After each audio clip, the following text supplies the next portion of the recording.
चलो अब हम लोग देख लेते हैं कक्षा 10वीं के गणित सब्जेक्ट के असाइनमेंट के प्रश्नों का उत्तर। तो जितने भी इस असाइनमेंट में जितने भी प्रश्न दिए हुए हैं गणित सब्जेक्ट में, उन सारे प्रश्नों का उत्तर मैं आपको बताने जा रहा हूँ और मैं आपको समझाऊंगा भी कि इसका आंसर कैसे आया होगा। तो इसमें बहुत सारे जो प्रश्न हैं उसका आंसर आपको आपके गाइड में, ठीक है, आपको इतनी आसानी से नहीं मिलेगा। तो मैं उन प्रश्नों का भी उत्तर आपको दे देता हूँ, ठीक है। तो आप लोग देख लो और समझ लो। तो चलो शुरू करते हैं। तो पहला प्रश्न देखो। तो यहाँ पे पहला प्रश्न क्या है, एक लंबवृत्तीय बेलन के आधार की परिधि 44 सेंटीमीटर है। यदि बेलन की ऊंचाई 10 सेंटीमीटर है तो बेलन का वक्रपृष्ठ और आयतन ज्ञात कीजिए। तो हमें ज्ञात क्या करना है, बेलन के वक्रपृष्ठ और उसका आयतन ज्ञात करना है। तो चलो कैसे ज्ञात करोगे, देखो यहाँ पे मैंने कुछ करेक्शन किया है। यहाँ पे सबसे पहले दिया है उसे लिखना है आपको। तो ऊंचाई दिया कितना है, ऊंचाई को ऐसे दर्शाया है 10 सेंटीमीटर। परिधि दिया हुआ है कितना दिया, 44 सेंटीमीटर। तो यहाँ पे लिखो परिधि बराबर 44 सेंटीमीटर। अब हमारे पास आर का मान भी होना चाहिए। तो आर का मान यहाँ पे नहीं दिया, क्या करेंगे, आर का मान निकालेंगे। कैसे निकालोगे, तो परिधि के सूत्र लिखोगे। परिधि के सूत्र क्या है, 2 पाई आर, और यहाँ पे कितना है 44। तो 2 पाई आर बराबर 44। इसको आगे हल करेंगे तो देखो 2 हो गया। पाई को कैसे लिखेंगे, 22/7, और ये आर का मान हमें ज्ञात करना है बराबर 44। यहाँ पे देखो 22 दूनी कितना होगा 44, 44 से हो गया, और यहाँ भी 44, ऊपर में दोनों होने के कारण कट गया, ठीक है। बचा क्या, r/7, और यहाँ पे कुछ नहीं मतलब 1 बचा। अब यहाँ r/7 बराबर 1, ये जो 7 है वो नीचे से ऊपर चला गया, तो 7 एकम 7, तो r का मान कितना आ गया, 7 आ गया। अब r का मान जब निकल गया है तो अब आसानी से हम बेलन की वक्रपृष्ठ और आयतन भी निकाल सकते हैं। तो देखो कैसे निकालना है, बेलन का वक्रपृष्ठ का सूत्र क्या होता है, 2 पाई RH होता है। बस इसमें हम मानों को रखते जाएंगे, आसानी से आंसर आ जाएगा। तो 2 हो गया, ये रहा पाई का मान 22/7, आर का मान 7 है, गुणित 10 H का मान, ठीक है। जैसे ही हमने इसको हल किया, काट फीट करने के बाद देखो साथ साथ ये कट गया, इसको हल किए तो 440 वर्ग सेंटीमीटर इसका आंसर आ जाएगा। इसके बाद हमें ज्ञात करना है बेलन के आयतन ज्ञात करना है। तो देखो बेलन का आयतन भी ज्ञात कर लें। तो उसका सूत्र क्या होता है, पाई r² H होता है।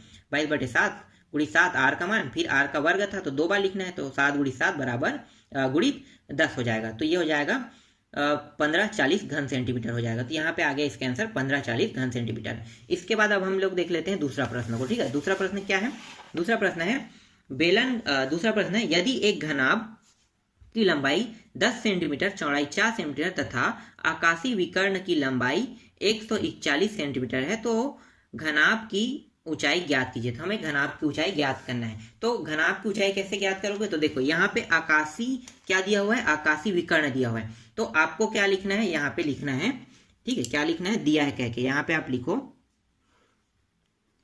दिया है घनाभ के, यहाँ पे मैं घनाभ लिखना भूल गया, ठीक है। घनाभ का आकाशीय विकर्ण कितना दिया हुआ, आकाशीय विकर्ण का मान दिया हुआ है 141 दिया हुआ है, ठीक है। तो ये आकाशीय विकर्ण का मान है 141 सेंटीमीटर। अब यहाँ पे और क्या दिया हुआ है, जो जो दिया है उसको लिख लेते हैं। तो लंबाई दिया है, लंबाई कितना दिया हुआ, लंबाई दिया हुआ है 10 सेंटीमीटर, और चौड़ाई दिया हुआ है कितना दिया हुआ, चौड़ाई जो है वो 4 सेंटीमीटर दिया हुआ है। अब सूत्र लगाते हैं। तो घनाभ के आकाशीय विकर्ण का सूत्र लगा दो। यहाँ पे लिखो घनाभ का आकाशीय विकर्ण, ठीक है, विकर्ण सूत्र क्या होता है, तो घनाभ के आकाशीय विकर्ण का सूत्र होता है लंबाई का वर्ग प्लस चौड़ाई का वर्ग प्लस ऊंचाई का वर्ग होता है, ठीक है, ये सूत्र होता है। अब यहाँ पे देखो क्या क्या मान दिया है, जो जो मान दिया है इनको अपने अपने स्थान में रख देते हैं। तो घनाभ का आकाशीय विकर्ण का मान दिया है 141, ये रहा, हमने इसके स्थान पे रख दिया। लंबाई कितना दिया हुआ है, लंबाई दिया है 10, तो ये हो गया 10 का वर्ग। चौड़ाई कितना दिया, 4, तो ये 4 का वर्ग। ऊंचाई हमें ज्ञात करना है, ठीक है, तो ऊंचाई का वर्ग लिख लो।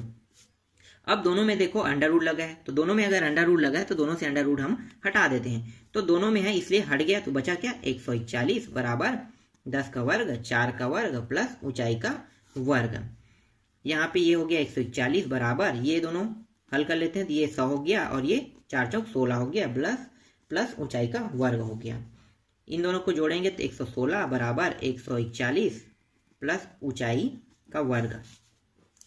इसको इस पार ले आते हैं तो ये हो गया 141 माइनस 116 बराबर ऊंचाई का वर्ग हो गया। ये आ गया 25 बराबर ऊंचाई का वर्ग, ठीक है।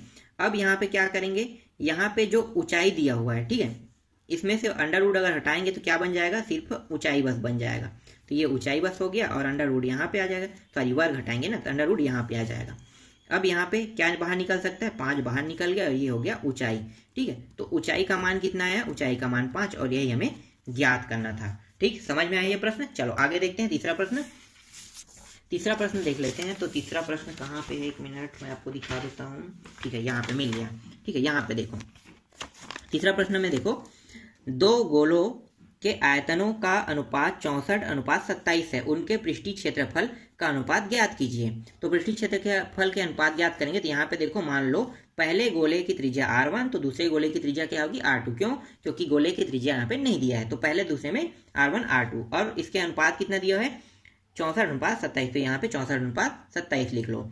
ठीक है, अब क्या करोगे, अब प्रश्न के हिसाब से चलेंगे तो यहाँ पे लिखो प्रथम गोले का आयतन अपान दूसरे गोले का आयतन, तो 64/27।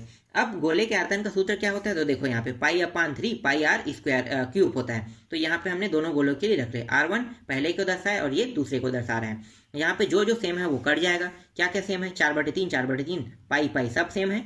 बचा क्या, r1 का क्यूब और r2 का क्यूब बचेगा। तो उसको हम कैसे लिख सकते हैं, इस प्रकार से लिख सकते हैं। अब यहाँ पे 64 है, इसको कैसे लिख सकते हैं, 4 × 4 × 4 और 27 को 3 × 3 × 3।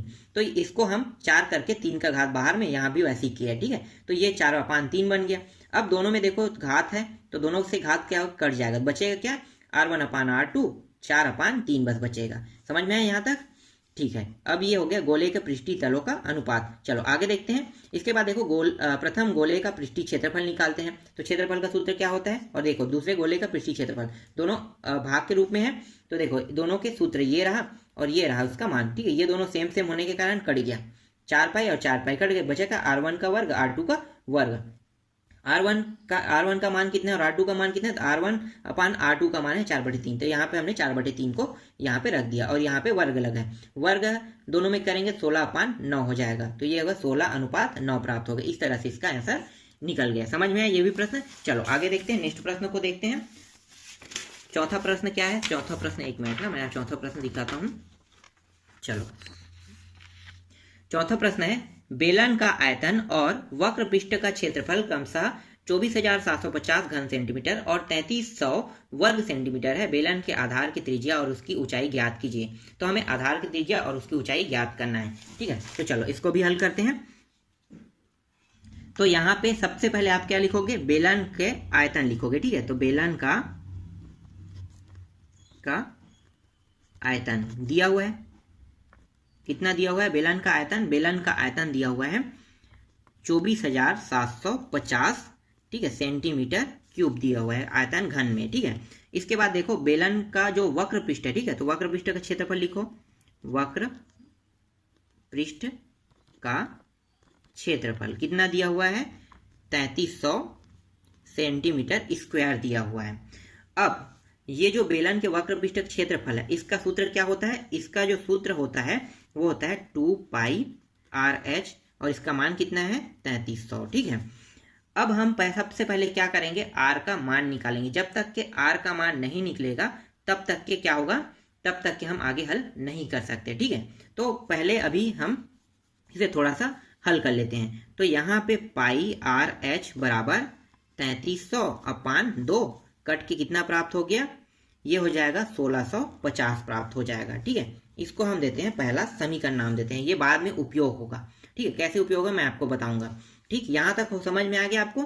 चलो आगे देखते हैं। ठीक, ये πrh का मान निकल गया, अभी भी r का मान नहीं निकला। ठीक है, r का मान निकल जाएगा जल्दी।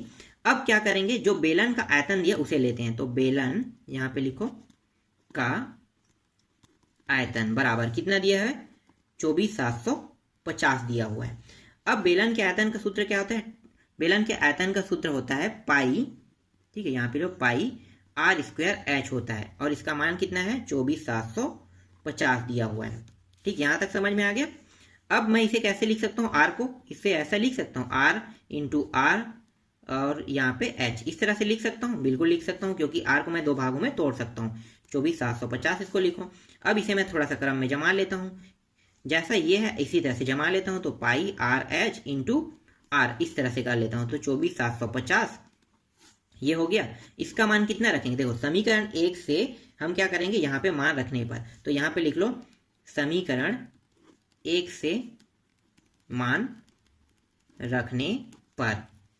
तो देखो समीकरण 1 क्या है, समीकरण 1 में है पाई आर एच का मान कितना रखना है 1650। तो यहाँ पे हमने रख दिया 1650 इंटू आर, और ये हो गया 24750 हो गया। आर को यहीं रहने देते हैं, इसको इस साइड ले आते हैं, 24750 भागित हो जाएगा, ये हो जाएगा 1650 हो जाएगा। इसको जब हम पूरा कटाएंगे तो कटाने पर इसका मान आ रहा है 15 आ रहा है, ठीक है। तो ये हो गया 15 सेंटीमीटर। ठीक, यहाँ तक समझ में आया आपको, 15 सेंटीमीटर निकल गया। चलो आगे देखते हैं। अब आर का मान तो निकल गया, त्रिज्या निकल गया, और इस प्रश्न में हमें और क्या ज्ञात करना है, इस प्रश्न में हमें ज्ञात करना है इसकी ऊंचाई ज्ञात करना है। तो ऊंचाई ज्ञात करेंगे तो हम फिर से पुनः किस में जाएंगे, समीकरण 1 में जाएंगे। तो यहां पे लिखो आर का मान समीकरण 1 में रखने पर, समीकरण 1 क्या है, पाई आर एच था और यहाँ पे 1650 दिया हुआ था, ठीक है। यहाँ पे हम रख देते हैं। तो आर का मान यहाँ पे रखेंगे तो देखो पाई, और आर का मान कितना है 15 था, और ये एच, और ये हो गया 1650। ये हो गया 22/7 गुणित 15 गुणित एच बराबर 1650, ठीक है। तो ये हो गया एच बराबर, ये हो गया 1650, ठीक। और ये हो जाएगा 15 को हम इस साइड ले आते हैं, 15 और 22 ये आ गया नीचे, और ये ऊपर में चला जाएगा 7। काट फिट के टोटल आ रहा है 35 आ रहा है। मैं थोड़ा फास्ट हल कर रहा हूँ, ठीक है। तो ये रहा इसका आंसर, ठीक। चलो आगे देखते हैं नेक्स्ट प्रश्न और अंतिम प्रश्न है ये, क्योंकि मेरा मोबाइल में बैटरी कम है, जल्दी मोबाइल डाउन होने वाला है, तो मैं बहुत तेजी से आपको बता रहा हूँ। चलो आगे देखते हैं। यदि एक अर्धगोले का व्यास 6 सेंटीमीटर है तो अर्धगोले का संपूर्ण पृष्ठ का क्षेत्र, संपूर्ण पृष्ठ तथा आयतन ज्ञात कीजिए। तो हमें आयतन ज्ञात करना है, संपूर्ण पृष्ठ, ठीक है। चलो देखते हैं, दोनों चीज हमें देखना है, आयतन और संपूर्ण पृष्ठ का क्षेत्रफल देखते हैं। तो सबसे पहले हम इस प्रश्न में क्या निकालेंगे, त्रिज्या निकालेंगे। क्यों, क्योंकि यहाँ पे व्यास दिया हुआ है। तो यहाँ पे आप लिखो हल, ठीक है।